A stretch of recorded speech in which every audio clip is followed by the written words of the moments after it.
Morning. Good morning. May it please the Court, Jeff Marks on behalf of the Appellant, Palm Springs General Hospital. I'd like to reserve 2 minutes for rebuttal. Very good. The issue on appeal is whether or not the trial court erred in determining that there was a settlement in this medical malpractice case. The opinion or the order of the trial court consists of there are two errors in the trial court's decision. The first, or primary problem with the order, is that there was not competent substantial evidence to find that there was a settlement. This is strictly a he said, she said? Well, actually, I think it's actually they said and they said. I quoted it as he said, because okay, he said. He said. You lose he said cases, don't you?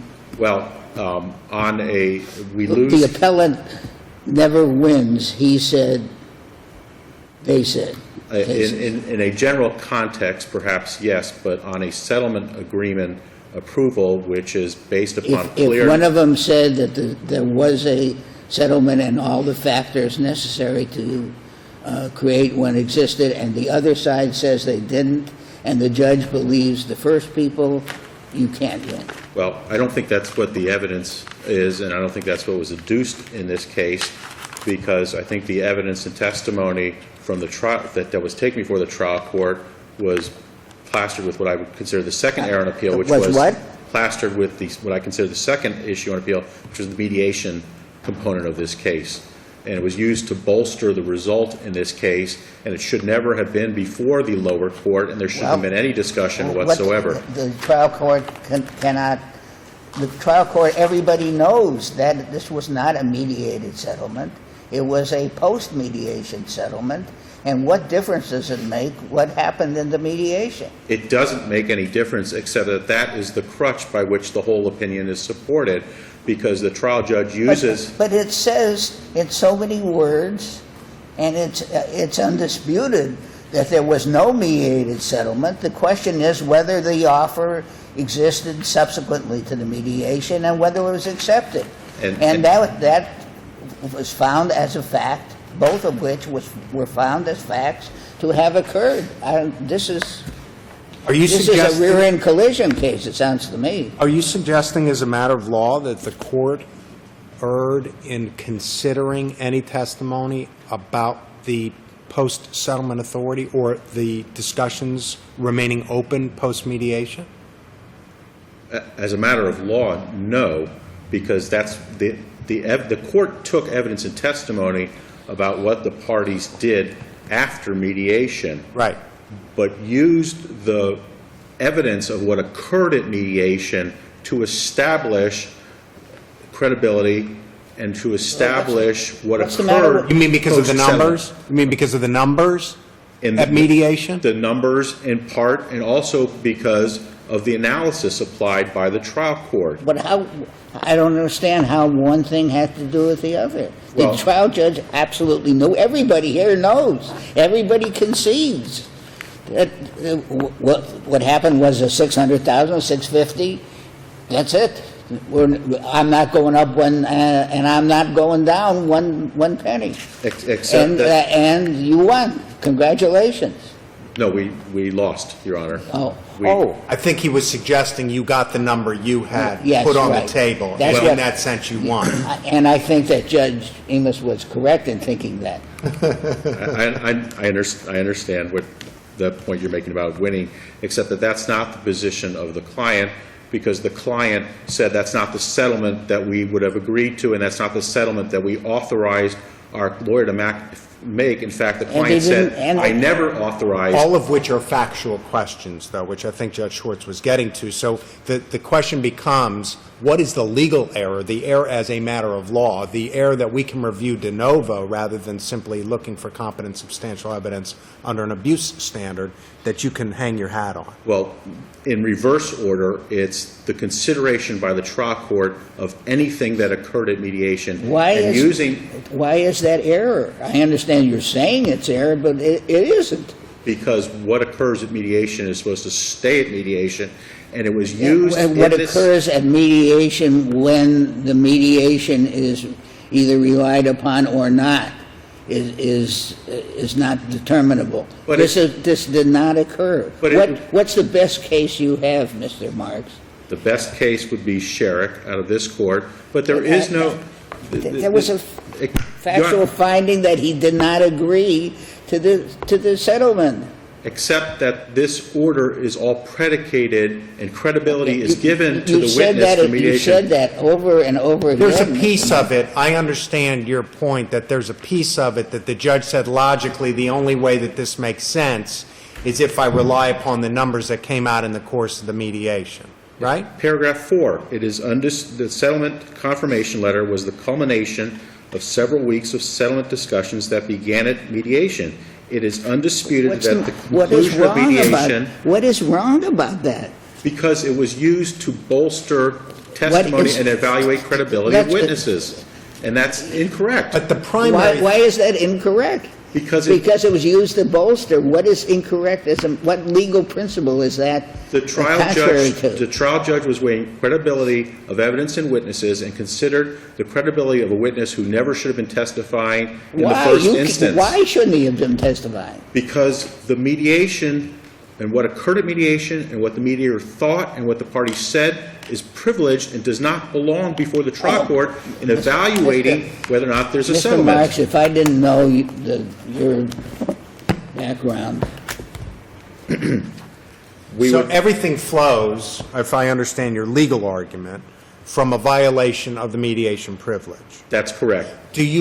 So is it your position also that whether or not settlement discussions were considered ongoing at the conclusion of the unsuccessful mediation is also privileged?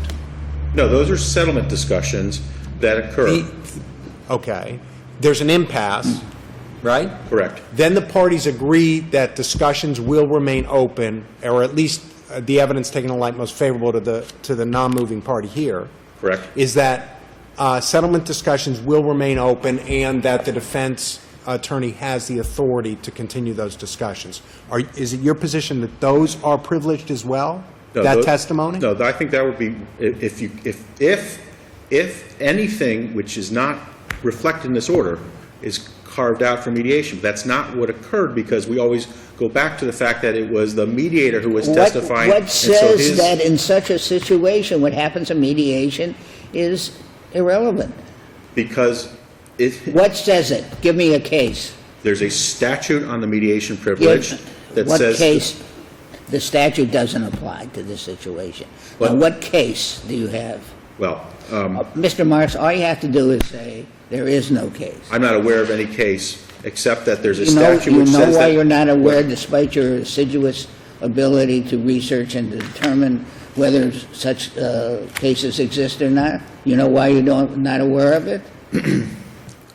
The answer is because I couldn't find it. Because what? I didn't find it.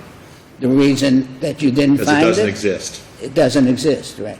Except that it's our position, the second half of our position, which is that there is... Mr. Marks, the merest fact that you say it's your position over and over again does not provide any basis, legal basis for its acceptability. I was going to address the point of the quality of the evidence, the Well, purported... you know the quality of the evidence is competent- not before us. The competent substantial evidence that the trial judge relied upon, in this case, the client unequivocally stated that the lawyer never had the authority to settle this case. That's the There's kind no that, contradictory The testimony. lawyer had to have authority at the mediation. We know that. So you're saying there was no authority to engage in further negotiations? There was no statement by the client to the lawyer, you have the authority to settle this case at $550,000, and you may communicate that offer to the well, plaintiff. who do you represent? I represent Palm Springs General Hospital. I know that. The party That's not the plaintiff, No, it's the defendant in this case, Your Honor. who paid more than who got second thoughts. Well, that was the trial court's view of the world, and it's not, but the evidence doesn't support the finding of competent substantial evidence. Does a lawyer not have apparent and perhaps even actual authority to settle a case? Actually, I think the case law says that the lawyer in settlement evaluations like this, the lawyer is not the agent for the client, is not viewed on agency principles, and in fact, there must be unequivocal and express authority from the client. And applying that standard to this evidence, there is not unequivocal and express authority from the client to settle this case. And the mediator played absolutely no part in these subsequent discussions. No. The last thing the mediator did was the impasse, and that's it. Except that he was involved in some several-day prior discussions to continue to facilitate a dialogue. No, you were right the first time, to continue the settlement discussions. Well, you go to mediation. In a light most favorable. There's Well, see, that I think is the problem, is the You don't even continuing need nature. That's that. what, You can settle the case if you say, I never want to see you again. I'll see you in court. There's no evidence that there was an offer communicated by the defendant to the plaintiff's counsel. There's There no is an acceptance evidence? letter. Mr. Marks, you know, In a medical malpractice case, Mr. Marks. there's no writing. Mr. Marks, Do you want to save a couple minutes for Yes. rebuttal? Yes, Very Your Honor. good, thank you. May it please the Court, Philip Parrish on behalf of the Appellee Margarita Gill. Seated to my right is Orlando Ruiz, trial counsel. Would you address the apparent unequivocal nature of the statute, in this case 44.405? The unequivocal nature that appears to have no exceptions, that Well- mediation discussions are privileged and that's that. Judge Emis, actually, the statute does have enumerated exceptions, and number 6, we believe, applies here. It says, "A party that discloses or makes a representation about a privileged mediation communication waives that privilege, but only to the extent necessary for the other party to respond to the disclosure or representation." Now, So you would have to be the responding party, not the waiving party? correct. Okay. And in fact, we sent, the letter from Mr. Ruiz says, this will confirm, it's not an offer, it's a confirmation of a discussion they had that day. This will confirm that we settled for $550,000. 6 days later, the response is, we're taking the position there's no settlement. All offers at mediation were withdrawn. So it's... So there's the waiver, that There's the waiver. portion. They said, and they're letting the world know that the $550 offer they made at mediation was withdrawn at the conclusion of mediation. They're saying that so we had to come in and say, and in fact, the response to our motion to enforce was, oh, no, you can't get into that. Here's an affidavit from our client who says that it was withdrawn at mediation and it's all over, and that's all you should consider. We don't need an evidentiary hearing. And they wanted to have it cut off at that point. And we said, wait a minute, that's a waiver. At We get least to in a and limited all we way. asked for, we didn't want to get into anything else that was said at mediation, just what was the final offer, was it contingent, because we have all been in mediations where the defendant says, that's it, you take it now, or it's gone and it's off the table. And they were suggesting that that was the case here, and it wasn't. So for the limited purpose of the final offer and demand, and whether there were contingencies placed on it, and then the subsequent... Whether it was a continuing discussion post-impasse. Right, and then the subsequent facilitation discussions, which there were, and at which this neutral mediator, who they had mediated with before and we had not. I don't think they're raising the privilege argument as to those, but it's Right. as to that limited area that you But say so- by their letter they waived. And to Judge Schwartz's point that there's no case law that suggests that the mediation privilege would even apply in this situation, the two cases that have come out recently that discuss the mediation privilege, the Sun Harbor case and the D.R. Lakes case, they say the basis for the privileges, obviously you don't want positions that you take at mediation, things that you concede, utilized at trial. In Sun Harbor, the trial court actually relied on a concession or made at mediation to hold that that the defendant had notice of something that was a part of the plaintiff's prima facie case. That's when the mediation privilege has been violated, but not here, where the whole issue is whether a post-mediation settlement occurred and the defense is, well, we never had any subsequent discussions. Oh, and by the way, it was close-ended at the time. It's really not a factor. And besides which, assuming that we never had the information about what the last offer was from the hospital at mediation, we have Mr. Friedman, just to go through the competent substantial evidence, Mr. Friedman's testimony that he discussed this with Mr. Gans counsel for the hospital, after the mediation, and Mr. Gans said, not only do we still have it, but let Mr. Ruiz know I had to fight to keep it on the table. And we know from Mr. Robinson's testimony at the evidentiary hearing that he at least gave Mr. Gans the authority to represent the hospital in further discussions. He claims he never gave him a number, but other facts disprove that. Mr. Gans' own testimony, I suggested we split the difference at $575.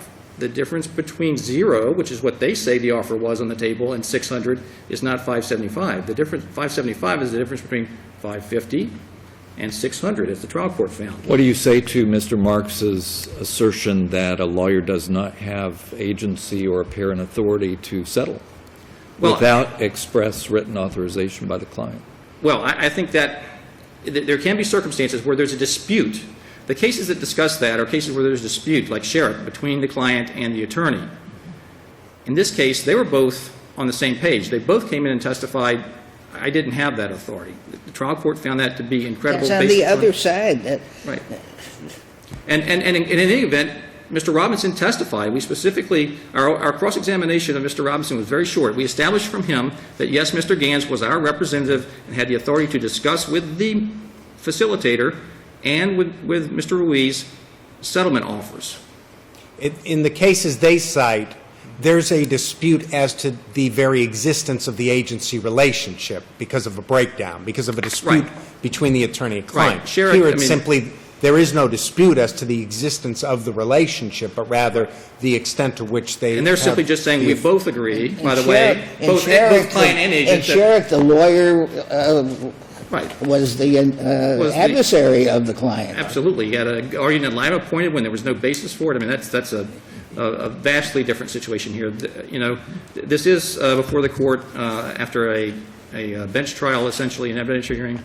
We'd ask the court to affirm. Very good. Thank you. I'd only point out in rebuttal that our request for relief was either to reverse and vacate the settlement or reverse to conduct a new evidentiary hearing without the mediator settlement information in it, and so that the court could have the evidence and consider it without consideration for the mediator discussions which are laced throughout the opinion. Very good. Thank you. Thank you all.